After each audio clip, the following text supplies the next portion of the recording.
จกของผู้ชายขันว่าของเมียนตัวเองพ่อทูอยู่ดอกเนี่ยพอเขาแล้วพอตายนานเนาะเกิดมาอาสาเดียวโอ้ยบอกเสียงมันนั่นแล้วนี่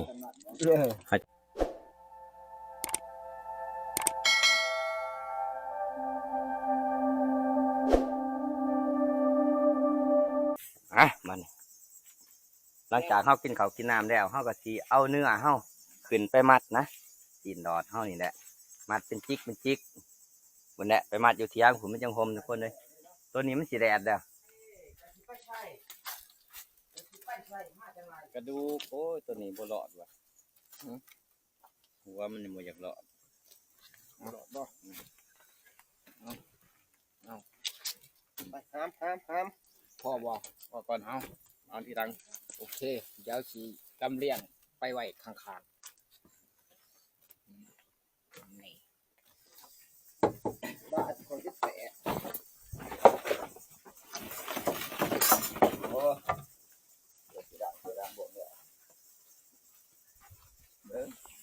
มันกระดูกเขาเอาขึ้นมาเบิดได้ทุกคนแต่ว่ายังสีนดอดนะสีนดอดเขากับสิมามัดเป็นจิกขึ้นในผ่านว่าเนี่ยมาเบ้อตัวนี้ชันบ่ชันสูตรไม่ขอก่อนสูตรไม่ขอเนี่ยนี่โอ้ยเอาไปแบบนี้ด้วยอุ๊บ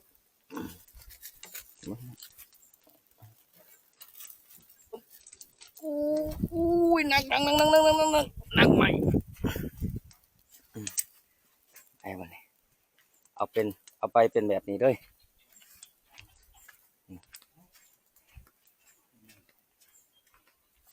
โอ้ใหม่ไม่เอาผลเนาะ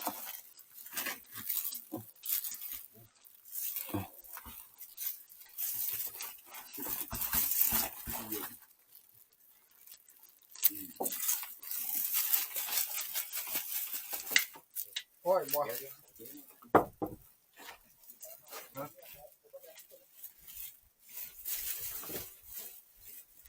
ธรรมดาสักทีไหนน่ะสีมูซองโตเนาะในคืนแห่งซ้ำเลยเนาะโอ้ยไม่ได้ได้เพราะว่าไม่ได้เมื่อยเงาก็ได้คอยชี้แก้ตองฉันเจ้ามัดลูกพันเฮียนะมันก็มัดน้ำกันได้สิบ่ได้พอแล้วครับเพื่อปั้นแล้วนี่มันอยากกินข้าวเพชรเนาะโอ้กรอบแห้งดีเนาะ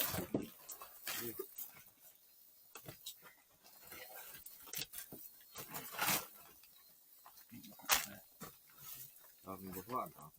มัดก็ถ้าเอาจากอีกทำเก่าโอ้มัดง่ายเอามันทางงานเอาก็ได้กัน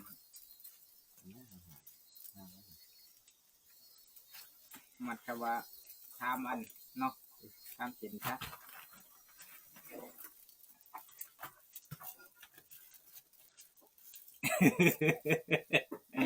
คนนี้ยังหนุ่มยังหน่อยงอกเต็มกระกางใช่งอใช่ผมดำบ่ดำยังบ่งอดำน้องสั่งทำเกิดบ้านนี้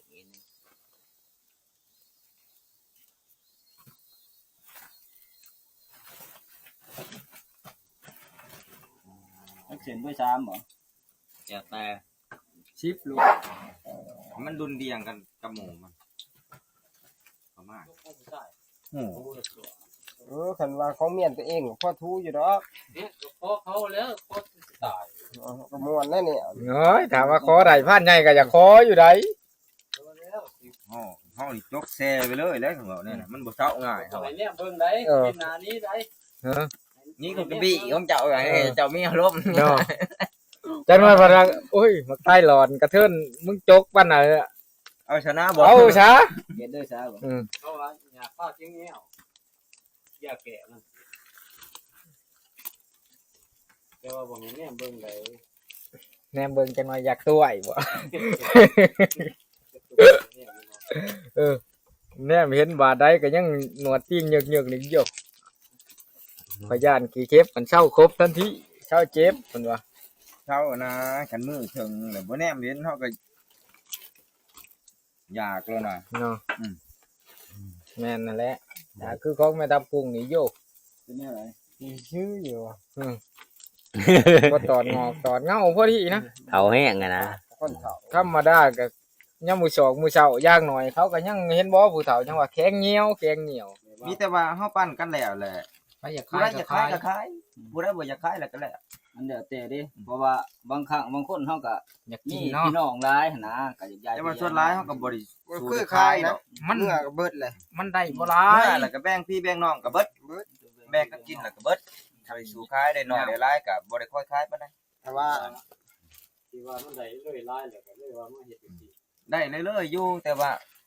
มันคือเห็นนั่นแหละคนมันหลายเนาะ แต่ว่าลงเสนวนพอได้ขายนั่นน่ะ ขายปลา ป้า ปลูกปลานั่นน่ะพอได้ขายอยู่ มันลายดิ โอ้ยว่า เสียงมันนั่นแล้ว นี่ เออ เขาจะมัดเป็นแบบนี้ทุกคนเลยเป็นมัดแบบนี้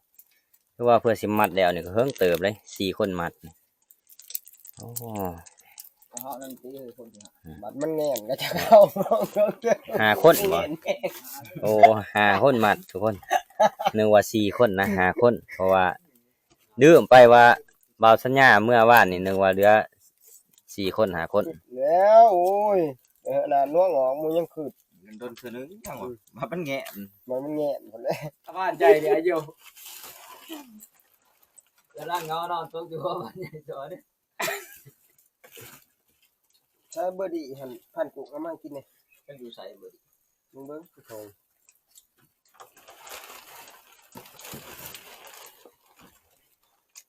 โอ้ใต้เขาเนี่ย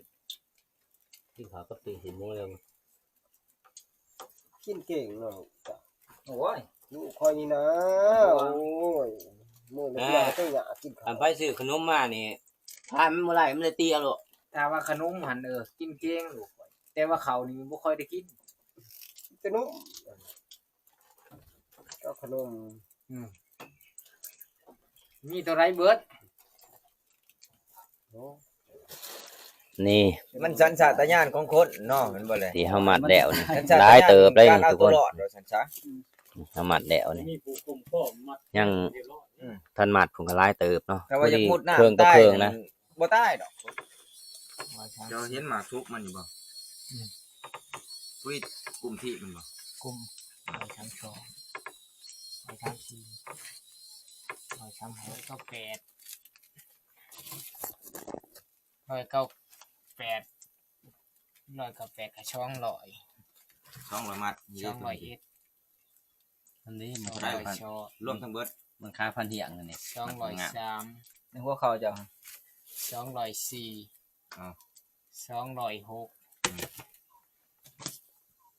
200 207 ครับ ต้องโดยเก่า 209 209มัด มัด จิก พอดี213เลยนี่กระตอดกระแตด โอเค เอานี่เฮากะมัดเป็นที่เรียบร้อยทุกคนเลยสีนหลอดเฮาเรียกว่าสีนเป็นเส้นนะอันมัดเป็นจิกแบบนี้มันสิแบ่งกันง่ายทุกคนก็คือว่ารวมแล้วก็213นะ13จิกตัวนี้ก็คือกระดูกมันตัวนี้นี่หลายเติบนะนี่หมู2ตัวนี่คือว่าอุดมสมบูรณ์ดินดำน้ำซุ่มหวดนี่เฮาก็สิให้ผ่านเฮียงแบ่งคือเก่าทุกคนเลยเฮาก็สิแบ่งกันเมื่อแต่ผิดเนาะเอาจัดการผ่านเฮียงฮอดตอนปั่นกันเนี่ยทุกคนเลยบ้านนี้7พูดนะนี่ผ่านเฮียงปั่นคือเก่าเป็นกองเลยถือว่ากะเพิ่นปั่นแนวนี่ก็สู้ซีกับสั่งกิโลได้ทุกคนครับออกต้นนี้ขึ้นหน่อยเถอะวะครับออกท่านได้ใส่บ่ กันเหาะเด้ ครับออก ตั้ง ปั้นน้ำบ่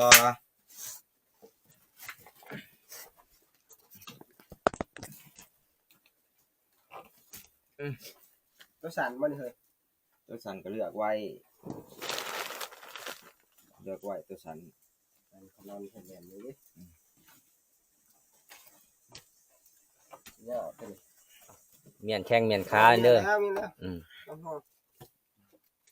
ของเงินยังละเฮ้ยมัดยังเลยนี่อันนี้มาดูด ตัวเศษมัน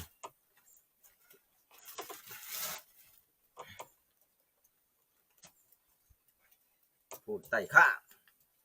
ดูขาดเปล่า ปวดทางข้างเป็นยัง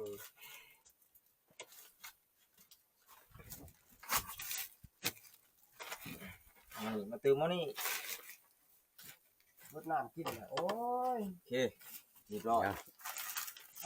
อเด้อ คือว่าสีนดอดเฮาหรือว่าสีนชิกนี่เฮาก็สิได้ผู้หนึงประมาณนี้ทุกคนนี่7 คนนะ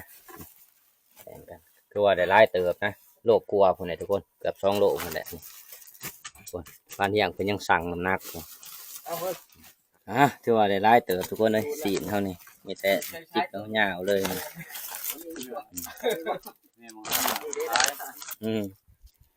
โอ้นี่ค่ะผู้ดีแบ่งให้เอ้ยน้องกับผู้ดีแล้วนี่คือว่าสีนอิหยังเขาก็แล้วเรียบร้อยยังแต่กระดูกมันทุกคนเลยเนาะนี่ชิ้นส่วนกระดูกมันนี่กี่คอมเมนต์เบิดกระดูกมันนี่เอาโอ้เนี่ยนี่แหละคนทั้งไตไทยไตค่อยลำว่าค่อยร้อนกี่คนเอากี่โคกมันโอ้นี่ก็เอาตีน ตีนไป ตีนพันใหญ่ หัว บ่แม่น แม่ ตีน นบ่ แหลม เฮ้ยเฮาได้ครบนะ ๆเอาได้โคกก็ให้พันเฮียง เฮาได้ครบแล้วพูดขาหนามีหนหาขา คือขาหนาจับได้หาขาไป 10ขาหนาบ่ทอขาหลัง ชีปูยัง กำลัง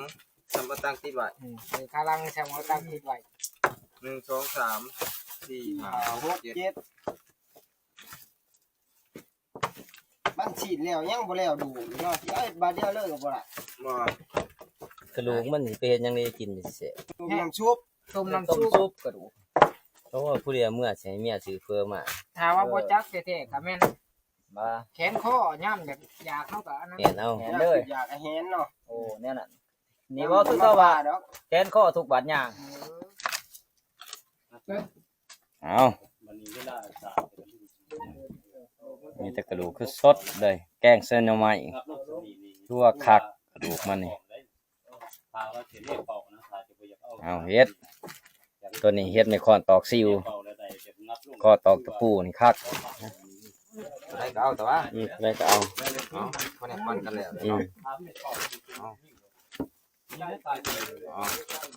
มันเต็มเลยได้ฟันทองแล้วจะบอกกระสอบใหญ่มาก โอ้ยนี่แหละมัน เอาก จะ ระส เป็ อน บใหญ่มากจะได้ร้ายแล้ว ได้สอบหนึงนี่เด่น โอ้ฟันทองได้สอบหนึ่งเว้ย ถือว่าเลยหลายเติบทุกคนเนื้อหมู2 ตัวนะคน7 คนนี่แบ่งกันแต่ผู้หลายเติบเนาะนี่ทั้งศีลทั้งกระดูกมันนี่คือว่าอุดมสมบูรณ์มันนี่ตอนนี้เฮาก็สิห่างหากะเกียมเก็บเครื่องเก็บของเมื่อบ้านนะวันนี้ทุกคนเนาะคนและคนสูงเฮาจุดหมายปลายทางเนาะเอาคลิปวิดีโอนี้ก็มีหยังหลายทุกคนในพางก็สปิดไว้เพียงเท่านี้เนาะรอติดตามคลิปวิดีโอนะก่อนอื่นก็ขอมุกขอบใจทุกคนที่เขามารับมาชมในพานตั้งแต่ต้นจนจบเนาะเอาขอบใจหลายๆทุกคน